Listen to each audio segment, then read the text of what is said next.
Bienvenue à cette exploration. Aujourd'hui, on plonge dans une question qui revient souvent. Node.js ou Express.js? Ah oui, un classique. On entend beaucoup ces deux noms, souvent ensemble d'ailleurs, mais quelle est la vraie différence? Quand est-ce qu'on choisit l'un ou l'autre? C'est une excellente question. On va essayer d'y voir plus clair en se basant sur un article qui les compare. Tout à fait. Et la confusion est assez logique parce qu'ils sont très liés dans l'écosystème JavaScript côté serveur. D'accord? En gros, Node.js, c'est le moteur, l'environnement qui fait tourner le code. Et Express.js, c'est un framework, un ensemble d'outils qui utilisent Node.js. Ok, un peu comme une voiture et la carrosserie ou les options. C'est une mâche qui fonctionne pas mal, oui. Express ajoute une structure, des facilités sur le moteur Node.js. Allons-y, décortiquons ça. Un environnement open source basé sur le moteur V8 de Google, le même qui est dans Chrome. D'accord. Son gros truc, ça a été de permettre d'utiliser JavaScript. En dehors du navigateur, côté serveur. Et c'est son modèle asynchrone dont on entend toujours parler, c'est ça? Exactement. Asynchrone et orienté événement. C'est ça qui le rend si efficace pour certaines tâches. Asynchrone, ça veut dire qu'il ne bloque pas, qu'il peut faire plusieurs choses un peu en parallèle. C'est tout à fait ça.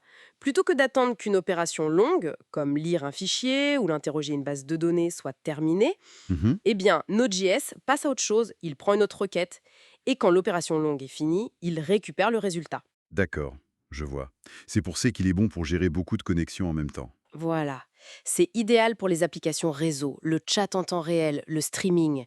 D'ailleurs, des boîtes comme Netflix, PayPal, LinkedIn l'utilisent ou l'ont utilisé massivement. Ah oui, quand même, ça montre sa robustesse. Absolument. Ok, donc ça, c'est Node.js, le moteur puissant non bloquant.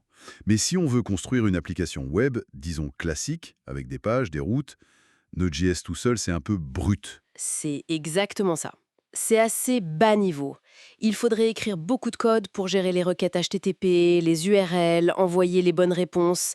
C'est faisable, mais répétitif. Et c'est là qu'intervient Express.js, j'imagine. Précisément. Express.js, c'est un framework pour Node.js. Minimaliste et flexible. Son but est de simplifier tout ça. Il fournit quoi, concrètement? Des outils, oui, des mécanismes pour gérer le routage, associer une URL à un bout de code pour gérer ce qu'on appelle les middlewares. Ah, les middlewares. On entend souvent ce terme avec Express. C'est quoi au juste? Imagine une chaîne de montage. Chaque requête passe par différentes étapes, différentes fonctions, avant d'arriver à sa destination finale. D'accord. Ces fonctions intermédiaires, ce sont les middleware. Elles peuvent vérifier si l'utilisateur est connecté, traiter des données, enregistrer des logs. Express rend ça très facile à organiser. Je vois. C'est pour ça qu'on le retrouve dans des API comme celle d'AccuWeather ou même historiquement MySpace. Tout à fait. Il est parfait pour construire des API RESTful ou même des sites web plus traditionnels. C'est un peu le framework par défaut pour beaucoup de projets Node.js. D'accord. Alors, maintenant qu'on voit mieux les rôles, comparons-les. Avantages, inconvénients. Qu'est-ce que dit notre source pour Express.js? Alors, pour Express.js, gros avantage, ses API de routage sont solides, il est assez simple à prendre en main et il s'intègre bien avec plein de bases de données, notamment NoSQL comme MongoDB. Et il est très personnalisable. Et les inconvénients? Son minimalisme, justement. Il n'y a pas d'ORM intégré par défaut pour les bases de données SQL. ORM, Object Relational Mapper. C'est l'outil qui fait le lien entre le code et la base de données relationnelle, c'est ça? Exactement. Avec Express, il faut souvent en ajouter un séparément si on travaille avec du SQL. Et aussi, si on abuse des middleware sans bien organiser son code, ça peut devenir un peu un plat de spaghettis. Je vois. Il faut de la discipline. Et pour Node.js, les plus et les moins? Pour Node.js, sa grande force, c'est l'évolutivité, sa capacité à gérer la charge, même en étant monothread grâce à son modèle non bloquant. Il est rapide pour les opérations d'entrée-sortie. Oui. Il y a aussi l'immense écosystème de paquets NPM disponible. Et le débugage est facilité par le moteur V8. Et les points faibles?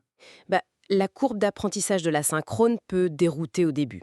Et historiquement, le support pour certaines bases de données relationnelles était moins évident qu'avec d'autres langages serveurs, même si ça s'est beaucoup amélioré, et qu'Express aide justement là-dessus. On voit vraiment qu'ils se complètent.